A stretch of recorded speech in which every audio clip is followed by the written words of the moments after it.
Auzubillahiminasyaitonirrajim. Bismillahirrahmanirrahim. Rabbi sholli sadri wa yassir amri wahlul 'uqdatam min lisani yafqahu qawli. Wahai anak sekalian, mari kita belajar hari ini paper sejarah paper 1. Bagaimana nak skor A dalam paper sejarah. Ini paper 1 ni senang saja jawab A dalam soalan A, B, C, D. Itu saja. Okey anak-anak sekalian, mari kita jawab soalan yang ke-14, sejarah paper 2, paper 1. Jawab soalan 14 hingga 24 ya, dalam bahagian ini. Jawatan kuasa pelajaran yang dipengerusikan oleh Datuk Abdul Razak Husin selaku Menteri Pelajaran ditubuhkan untuk mengkaji semula sistem pendidikan sedia ada. Antara berikut yang manakah syur laporan tersebut? Okey, syur laporan tersebut. Sistem persekolahan yang sama bagi kanak-kanak daripada semua bangsa. Bahasa kebangsaan sebagai bahasa pengantar utama ya. Semua peperiksaan awam dalam bahasa kebangsaan, bahasa Cina dan bahasa Tamil diajar di semua sekolah ya. So, kita kalau tak apa-apa jelas kita baca balik semua soalan tu, jawatankuasa pelajaran yang dipengerusikan oleh Datuk Abdul Razak Husin selaku Menteri Pelajaran ditubuhkan bagi mengkaji. Dia mengkaji apa? Mengkaji semula sistem pendidikan sedia ada. Antara syur ni yang kita nak tengok syur dia. Apa benda syur dia? Ya, syurnya adalah sistem persekolahan yang sama bagi kanak-kanak daripada semua bangsa. Satu sekolah saja sepatutnya. Okey. Bahasa kebangsaan sebagai bahasa pengantar utama. Okey. Ini satu sekolah sahaja sepatutnya. Dia tak ada sekolah kebangsaan Cina, tak ada sekolah kebangsaan Tamil. Yang ni daripada syur dia. Ya. Bila kita tak buat syur dia jadilah macam sekarang. Dia jadi huru-hara, tak boleh menyatukan rakyat. Banyak sekolah berbeza-beza latar belakang. So, kena ikut balik kajian yang telah dibuat oleh Tun Abdul Razak ya. Perdana Menteri Malaysia yang kedua ya. Kabinet pertama Persekutuan Tanah Melayu dibentuk selepas Pilihan Raya Umum 1955. Peranan kabinet pertama adalah soalan 15 ya. Peranan kabinet pertama ini adalah untuk apa? Satu, menamatkan keganasan komunis. A. B. Meredakan gerakan politik radikal.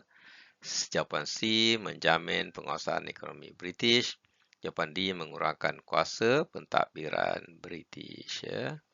Peranan kabinet adalah untuk mengambil alih daripada British. Itu dia pilihan raya dia. Okey. Untuk sendiri mentadbir negara. Okey.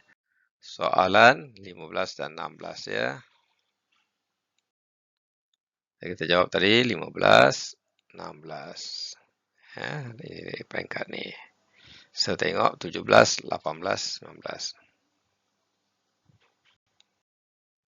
Okey, soalan 16.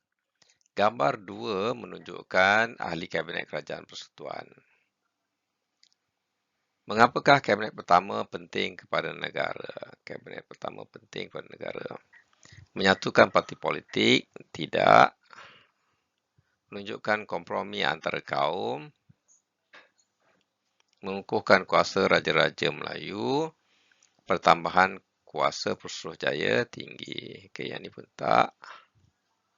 Dua-dua ni tak ya. Ini adalah untuk menunjukkan kompromi antara kaum ya. Pasal kabinet ni berbagai-bagai kaum. Okey, berbagai-bagai kaum tapi mengikut kota ya. Melayu, kota yang besar, Cina, India. Ya. Tengok pada majoriti penduduk ya. Tanah ni tanah siapa? Tapi kita bagi juga pada kuasa kepada sedikit kuasa kepada orang lain lah. 17 pada 8 Mac 1956 kerajaan British mengumumkan pembentukan Suruhanjaya bebas setelah mendapat persetujuan Raja-Raja Melayu. Apakah peranan Suruhanjaya tersebut? Merangka Perlembagaan Persekutuan Tanah Melayu yang merdeka. membentuk satu badan khas mengatasi ancaman komunis, mengkaji dasar pendidikan kebangsaan, mengadakan pilihan raya. Ya. Apakah peranan? Ini tanya peranan Suruhanjaya tersebut. Ya. Peranan dia. Ya. Ini Suruhanjaya bebas nih. Apakah peranan dia? Oke, yaitu merangka Perlembagaan Persekutuan Tanah Melayu yang Merdeka. Itu tujuan dia, peranan dia. Oke, bukan yang lain-lain ini salah. Oke, yang lain-lain ini salah. Oke. Tujuan Suruhanjaya bebas adalah untuk merangka Perlembagaan Persekutuan Tanah Melayu yang Merdeka. Itu tujuan dia. Jawapan A ya. Okey, 18. Mengapakah keahlian Suruhanjaya Perlembagaan Persekutuan Tanah Melayu terdiri daripada tokoh-tokoh luar negara? Mengapakah keahlian Suruhanjaya Perlembagaan Persekutuan Tanah Melayu terdiri daripada tokoh-tokoh luar negara? Kenapa dia punya ahli dia luar negara, negara orang luar? Ya. Yang pertama, A. Pelaksanaan dasar neokolonialisme. B. Tuntutan rakyat tempatan. C. Menjamin keadilan. Ya, sebab dia tidak ada kepentingan dekat negara itu, jadi dia lebih adil. Okey. Dan yang D. Menjaga keamanan pun tak betul ya, sebab kita nakkan dia adil ya. Okey. Pasal dia tidak ada kepentingan dekat situ, jadi dia lebih tindak tak adil lah, bias tak, dia tak adil ya. Yang ke-19, berikut adalah peranan penting negara pada peringkat antarabangsa selepas mencapai kemerdekaan. Ini nak tanya peranan penting negara. Ahli Pertubuhan Bangsa-Bangsa Bersatu PBB menyertai misi PBB ke Kongo. Apakah kesimpulan yang boleh dibuat berkaitan pelibatan ini? A. Menjamin keamanan dan kestabilan politik. B. Mempunyai pemimpin yang berwibawa. Okey. 19 tadi. Okey, C. Menerima pengiktirafan antarabangsa ya. Ini bila PBB kita jadi ahli PBB, negara-negara dunia mengiktiraf kita sebagai negara yang berdaulat, yang merdeka. Kita merintah diri sendiri. PBB. Kemudian PBB minta kita hantar tentera ke Kongo. Mana dia iktiraf kita? Okey. So dia diiktiraf kita ya. Jawapan dia adalah menerima pengiktirafan antarabangsa ya. Anda kalau nak iktiraf di peringkat antarabangsa, anda kena jadi best student. Best student di mana, di England, best student di Afghanistan, best student di Turki, best student di Mesir. Tengok mana anda belajar. Anda belajar betul-betul, anda dapat beasiswa negara luar di Jerman ke, dapat pengiktirafan ni ya. Kat dunia kita nak diiktiraf. Jangan syok sendiri saja ya. Gambar 3 merujuk kepada Jata Negara 1957 ya. Jata Negara ya.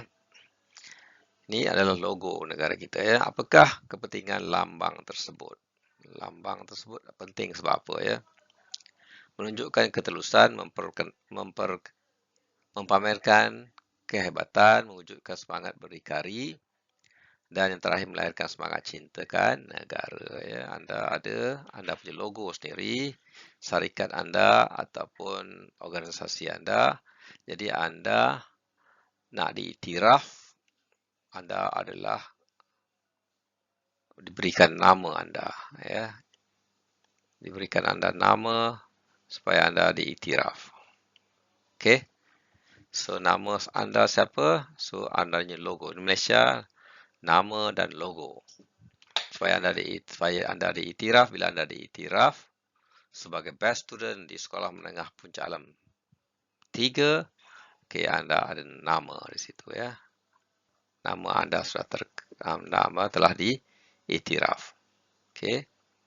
Anda jadi best student di Puncak Alam 3 dulu. Lepas tu baru pergi ke peringkat Selangor. Lepas tu peringkat Malaysia. Peringkat ASEAN. Lepas tu anda boleh pergi peringkat dunia. Okay, diiktiraf oleh negara-negara dunia.